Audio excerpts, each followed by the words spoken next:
आप सभी को मेरा सप्रेम जय श्री राम।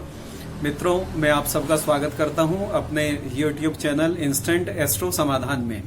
मैं आज आप लोगों से एक बात साझा करना चाहता हूं, क्योंकि मेरा जो मकसद है, मेरा मुख्य उद्देश्य है समस्याओं का समाधान। इसीलिए इन वीडियोस को मैं किसी भी प्रोफेशनल तरीके से शूट नहीं करता हूं। ना मैं ये चाहता हूं कि कोई नीचे से वाहन जा रहा है या कहीं से कोई आवाज आ रही है, हॉर्न की आवाज आ रही है, तो मैं इसे कोई प्रोफेशनल टच दूं, मैं इसमें किसी तरीके की एडिटिंग करूं, कुछ और करूं। तो मेरा उद्देश्य इस वीडियो को या जो मेरी प्रीवियस वीडियोस हैं उन्हें प्रोफेशनल टच देना ना होकर हमें तो मुख्य चीज पर फोकस करना है, और वो है समस्याओं का समाधान। तो आज हम एक और गंभीर समस्या लेकर आ रहे हैं, और वो गंभीर समस्या है पति और पत्नी के मध्य आजकल के समय में जो एक बहुत ही महत्वपूर्ण विषय तनाव का निकल कर आ रहा है। वो तनाव का विषय है कि पति को ये रहता है कि पत्नी मेरी बात नहीं समझती, पत्नी को ये रहता है कि पति जो है वो मेरी बात को नहीं समझते। तो ये चीजें जो है वो टकराव का कारण बनती हैं। हर व्यक्ति चाहता है कि मेरी बात मानी जाए। कभी कभी पत्नी चाहती है मेरी बात मानी जाए, पति चाहता है मेरी बात हर समय मानी जाए।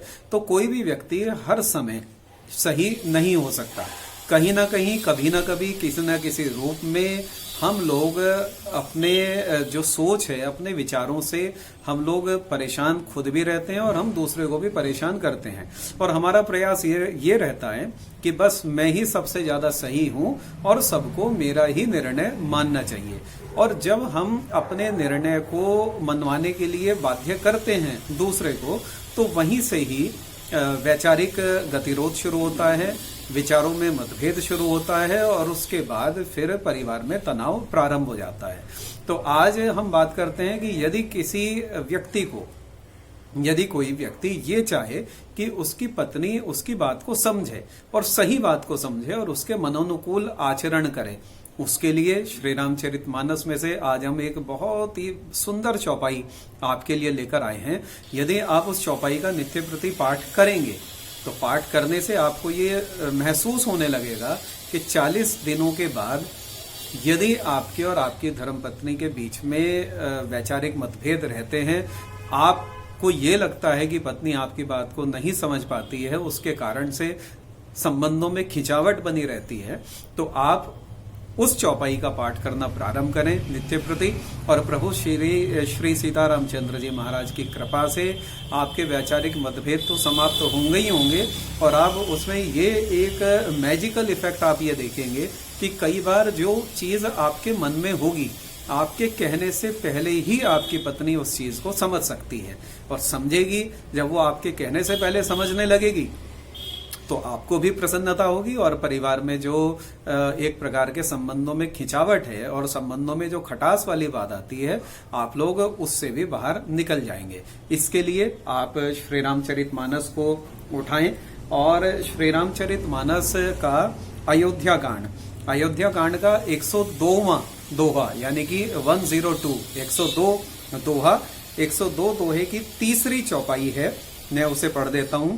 पिय हिय की सिय जान निहारी, मनी मुदरी मन मुदित उतारी। मैं इसे रिपीट करता हूं। पिय हिय की सिय जान निहारी, मनी मुदरी मन मुदित उतारी। ये जो प्रसंग है, ये प्रसंग है जब भगवान राम को वन जाने की आज्ञा हुई। वन जाने की आज्ञा के बाद जब भगवान राम को गंगा जी पार करनी थी और केवट ने उन्हें गंगा जी पार करवाई, गंगा पार होने के बाद भगवान राम को तो चूंकि वनवास मिला था, तो वनवास की वजह से भगवान राम तो अपना सब कुछ अयोध्या जी में ही छोड़कर आ गए थे। अब भगवान राम को लगा कि केवट को कुछ देना चाहिए, उसकी मजदूरी देनी चाहिए। भगवान राम संकोच में डूबे हुए हैं, और सीता जी ने भगवान राम के संकोच को समझ लिया। तो सीता जी के हाथ में जो एक अंगूठी बची हुई थी, तो सीता जी भगवान राम के सिर्फ भाव भंगिमा को, उनके चेहरे की भाव भंगिमा को देखकर ही समझ गई कि भगवान राम जो हैं वो एक प्रकार के समस्या में है और वो संकोच में है। वो केवट को कुछ देना चाहते हैं लेकिन उनके पास कुछ नहीं है। तो उस समस्या को, उस संकोच को सीता जी ने पहचाना और उसके तुरंत बाद उन्होंने अपनी अंगूठी उतारकर केवट को देना चाहा। ये जरूर है कि केवट ने उसे स्वीकार नहीं करा, परंतु सीता जी ने भगवान राम के मन की बात पढ़ी। तो यदि आप ये चाहते हैं कि आपकी धर्मपत्नी आपके भी मन की बात को पढ़ने लगे, आपके मनोनुकूल आचरण करने लगे, मैं दोबारा से कहता हूं, हम किसी भी प्रकार के दबाव की बात नहीं कर रहे हैं कि आपकी गलत सलत हर तरीके की गलत बात को पत्नी स्वीकार करे, परंतु जो आपकी सही बात है उस बात को वो स्वीकार करे, और स्वीकार करने के साथ साथ आप लोगों के बीच में प्रेम का एक वातावरण पैदा हो, जिससे कि आप लोग अपने जीवन को सुचारू रूप से और बहुत अच्छे तरीके से चला सकें। तो इसलिए अयोध्या कांड जी का 102वां दोहा और तीसरी चौपाई जो मैंने बताई है, इसका आप लोग नित्य प्रति पाठ करना प्रारंभ करें। प्रारंभ में 40 दिन का तो आपको संकल्प लेना है, या तो नित्य 3 माला का संकल्प लें या 9 माला का संकल्प लें। प्रारंभ में 40 दिन तो आपको संकल्प के साथ करना है, और उसके बाद फिर आप अपनी सुविधानुसार 1 माला या 2 माला नित्य प्रति करना प्रारंभ करेंगे।